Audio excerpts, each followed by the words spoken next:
First of all, breathe. I'm here, listening to you. It's not a lack of time, it's a fear of starting small. Look at your routine and tell me, are you really stuck? Or are you afraid of what comes after the first step? You call it a blockage, but deep down you know it's just a disguised escape.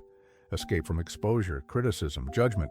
You say you can't, but you're still there making excuses with pretty phrases. Not now. I need to organize myself better. I'll start later. How many times have you hidden behind these phrases? You're not under arrest. You only built a comfortable cell with walls made of fear and the key hidden within your own cowardice. Is that hard to hear? Great. Because it only bothers what it touches, where it needs healing. And I know you have plans, dreams, desires. I know you imagine yourself doing more, being more, living more, but every time it gets close to starting, something gets. The heart races. The mind creates 1,000 obstacles. The body paralyzes. And then you say, I don't think. It's time. Lie. It's fear. Fear of failure. Fear of not being as good as you imagine. Fear of getting it wrong and having to face the truth. Because when we really try, there are no more excuses. Either it works or it doesn't, and you're scared to death that you won't be able to. But this fear, the way it is paralyzing you. It's stealing your days, your energy, your confidence. And the more time passes, the more you repeat that you are stagnant, directionless, blocked. But it's not a blockade. It's self-deception. What you call your comfort zone is just a hiding place. Its stagnation has a name: car boycotts. And every time you put it off, you reinforce the lie that you can't do it. Meanwhile, life goes on. Time passes. Others start, make mistakes, learn, evolve. And you wait. As if a celestial sign were to appear out of nowhere saying that now, yes, everything is ready to happen, but what if that signal is now? What if this video is the push you've been waiting for? So, write here in the comments, what are you waiting for to start? Put it into words. Tear up what's inside, because naming fear is the first step to breaking the cycle. Now, breathe, because what comes next will take you out of the lukewarm zone where you've been hiding. If this is messing with you, don't ignore it, because whoever feels this impact has already started to change inside. This conversation here is more than words. It's a mirror, and the mirror doesn't deceive. It shows. Show who you are. Show where you're cheating. It shows how far you can go if you stop hiding behind fear. And if that hits you hard, mark that moment now. Leave your like, not for me, but to seal your turn. Subscribe to the channel, because from now on, the truth will continue to call you. And in the next video, I'll show you how to stop waiting for motivation and finally create movement. Because those who wait to feel like it never get anywhere. You say you're stagnant, that you have no direction, that you can't move forward. But stop for a second and really think, are you really stuck? Or have you just gotten used to the security that inertia itself offers you? Because what you call a bad phase has become routine. And what was once temporary has now become part of your identity. You're not stuck for lack of options. You're stuck because the comfort of the familiar is more comfortable than the risk of the new. You hide behind the most acceptable sounding excuse, now is not the right time. But since when did the right moment fall from the sky for anyone? Whoever got there started out just like you, scared, unsure, without all the answers. Your comfort zone is not comfort, it's prison. But since it's warm, silent, and full of rational justifications, you stay there, thinking you're safe, thinking you're protecting yourself. But in reality, what you call protection is just fear disguised as logic. You're not stuck. You just stopped facing yourself. He stopped facing the mirror with courage. He stopped questioning himself truthfully. He stopped demanding even the slightest movement from himself. And this silent abandonment of yourself is what keeps you in this cycle where nothing changes, but everything weighs. You complain about boredom, but you dread the challenge. You complain about the routine, but you always back down when life offers you a way out. You want change without discomfort, painless growth, risk-free result, but that doesn't exist. And the most dangerous? The more time you spend in this almost, the harder it is to get out, because the mind starts to deceive you. It starts to convince you that this warm place is the best you can have, that trying again is a waste of time, that you've tried too hard. And you start to believe. He begins to see himself as small. You begin to doubt everything you once dreamed for yourself. That's where self-abandonment is born, not when everything falls apart, but when you give up trying before you even begin. And do you know what's cruelest about all this? It's just that, inside, you could be somewhere else. What could have been done differently? That could have started, even with fear, but it didn't start. And that's what eats away at you. It's not stagnation. It is the awareness that it is a choice, a silent choice, disguised as a precaution, but still a choice. And as long as you continue to call prudence what is actually fear, you will remain trapped in a cycle where nothing evolves, but everything consumes. You will continue to wake up with that feeling that something is missing, that life is going on, but without you in it. So, right here in the comments, what have you been calling your comfort zone, but you already know it's fear paralyzing your life? Put it out. Put it into words. Because when you name what holds you back, you begin to take away the power it has over you. And what's more, you show someone who will read this and will identify with it, that they are not alone. This exchange here is worth more than you can imagine. Sometimes the courage of one rekindles the flame in another. And now that you're facing the truth, he is, because the next step is to look head on and pretend not. And that could change everything. Now that you've named what you've been hiding, now that the veil has fallen and your comfort zone no longer feels so comfortable, we're going to get to the part that hurts the most, but also liberates. Take a deep breath, because from now on, there's no unseeing. You are afraid. It's not writer's block. It's not laziness. It's not tiredness. It's fear. Fear of failure. Fear of not being good enough. Fear of trying and proving to yourself that you are not who you thought you were.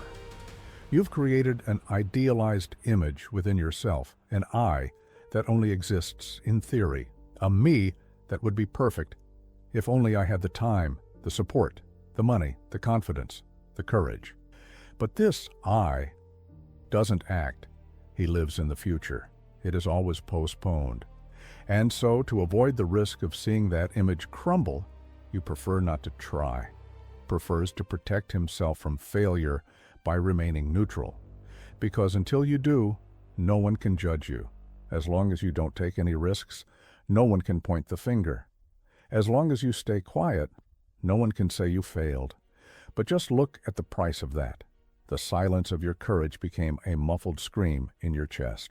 The desire to grow turned into accumulated tension in the shoulders. And each, I'll look into that later, became a lump in your throat that only tightens when you're alone.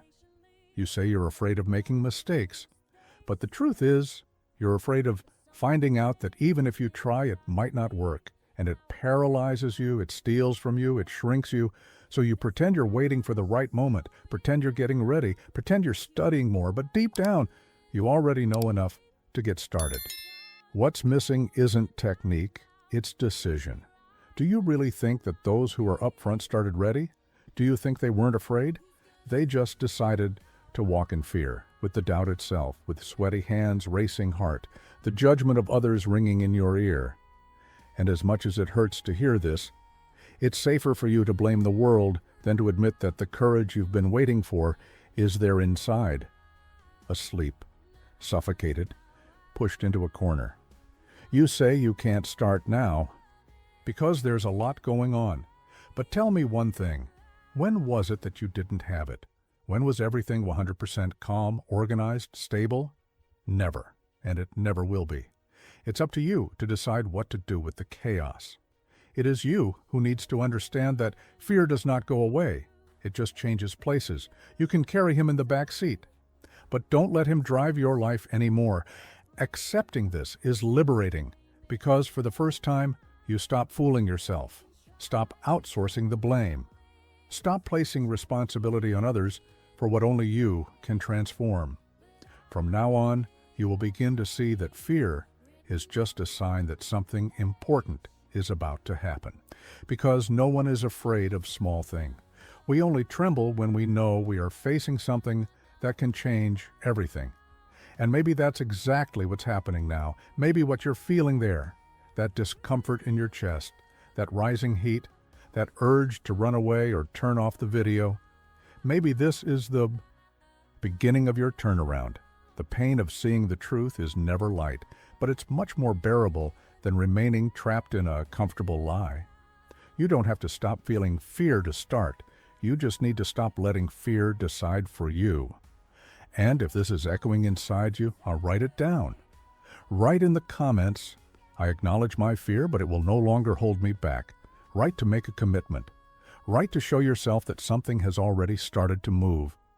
And to remember, in the future, that it was here, at this exact moment, that you chose to no longer hide. Now, breathe. Because in the next step, we won't just acknowledge fear, we're going to cross it together. Get out of there, now. Don't wait another second, because every second you spend procrastinating, overthinking, making excuses, and rehashing the same old thoughts is another step away. Get out of your paralysis. Get out of the place where you hide. Get out of that version of yourself that you already know is no longer useful. Start, whatever way, really scared. With your voice trembling, your heart beating fast, with doubt screaming that maybe you can't handle it. Start even without knowing all the steps, because nobody starts out big. No one starts out knowing everything. No one starts out with complete confidence. Confidence comes along the way. It is built in practice. It is the reflection of someone who insists, even when they feel like giving up. You don't need perfection. You need movement. You've already wasted too much time waiting to be ready. And this waiting is weakening you, because the more you convince yourself that it's not possible now, the harder it becomes to move forward. Time becomes anesthesia, and when you least expect it, a month has passed, a year, a lifetime. But life doesn't wait. It's happening, with or without your courage. And time does not forgive those who hide. Do you want to push? Here it is. You want a sign? This is it. Do you want a clear order? So listen, you or now. Get up from the sofa. Close that distracting tab. Get off autopilot. Take a step, any step. Write a goal. Call someone you need to resolve. Apply for that position. Start that project. Record the video. Join the gym. Get out of where it sucks you. They are moving, because movement creates clarity. You won't know the whole path until you walk it, but you will only see the next curve when you leave the point where you are. The courage you admire in others was born in the same place as yours, in the midst of fear. They just decided not to wait for her to show up to take action. They acted, and courage appeared later. Courage is a consequence, not a prerequisite. It comes from a choice that repeats itself, one day at a time. Even with failure, even with a stumble, even with shame, you won't wake up one day feeling 100% ready. But you can wake up tomorrow knowing that today you did what you've been putting off for months. And that feeling of having moved despite everything will remind you of you're already tired of feeling this way. That lump in your throat that comes when you realize the days are repeating themselves. This tiredness that is not physical is existential. This exhaustion of waiting for the perfect moment that never comes. So enough of that. Enough talk. Enough analysis. Enough theory. Now it's action. Choose something. Anything. Something that is within your reach. But it pushes you out of the lukewarm zone. Something that takes you out of that stuck version you created to protect yourself. And if fear strikes again, remember what you heard here. Courage doesn't come first. Courage comes later. She comes on the spot. In practice, in the stumble, in the attempt, it is born when you show your mind that despite everything you moved, and every movement becomes a memory, and every memory becomes strength. You are not weak. You just moved away from who you could be. But now you're coming back. So right here in the comments, what are you going to do today? Not tomorrow, today. Write as a commitment, write as a promise, write to anchor this moment, because from now on, everything changes. And what comes next? We'll turn that drive into discipline. You built your own cell. He did it little by little, with silent decisions, with I'll look into it later, with I'm not ready yet, with fear disguised as prudence, with promises you've repeated to yourself for so long that they've become invisible walls around her. And now, you look at your life and feel this tightness, this feeling that you're trapped in something that you yourself fed. And yes, it's painful to acknowledge. It's painful to realize that most of the blocks you feel today didn't come from outside. They came from within. The way you treat yourself, the way you doubt yourself, the way you demand perfection before even allowing the first step. But pay attention. The key is in your hand. It's not in the praise you expect from others. It's not in the support you haven't received yet. It's not in that ideal scenario that you swear will happen one day. The key is in the decision you can make now, in choosing to get off autopilot, to stop repeating the pattern of self-abandonment, to stop living in the almost. Stop making well-structured excuses that only serve to postpone the inevitable. At some point, you either choose yourself or you keep disappearing from yourself. Are you afraid? Excellent. Everyone has it. But those who win in life are not those who eliminate fear. It's whoever learns to walk with it, who uses fear as a beacon, not as a handcuff. Because what scares you today is probably exactly what will set you free. Do you feel like you're ready for this? It doesn't matter, because readiness is a trap. You will never feel 100% ready for something that is truly worthwhile. What matters is how long you can keep putting it off. And if you've come this far, watching, reading, feeling all of this, it's because you can't stand putting it off any longer. So do it now, without overthinking. Right here in the comments, today I stop procrastinating, and complete with what needs to get out of your life, with what's eating you up inside, with what you know you should have left behind, he writes, to tear up the repetition, to mark this cut, to begin with, finally, a version of you that no longer needs to hide, because from here on, everything changes. From here, you take the reins, not with ready-made phrases, not with magic formulas, but with action. Truly, with presence. Get off autopilot. Get out of that emotional survival mode. Choose the action, even small, even though it's shaking, even confused, but action. This is the kind of courage that becomes a habit, and habit becomes strength, and strength becomes a life built, not dreamed. And come back here. Come back whenever you forget about it, because that voice will continue to be there, reminding you that it's not motivation you need, it's discipline, it's a decision, it's repetition. And in the next video, we're going to completely break this idea that only those in the mood move. You will understand in a way you will never forget why waiting for motivation is exactly what has kept you stuck in the same place. Activate the bell now and subscribe to the channel. This is where you'll find the truth that awakens, not the lie that comforts. Each video is a direct push towards your new beginning. No fuss, no excuses, and prepare your mind. Because in the next video, you'll understand why motivation was never what you lacked, and how to transform discipline into your greatest ally to win, even on days when everything is too much. It is this understanding that separates those who dream from those who make it happen. Count on me. I'll see you next time.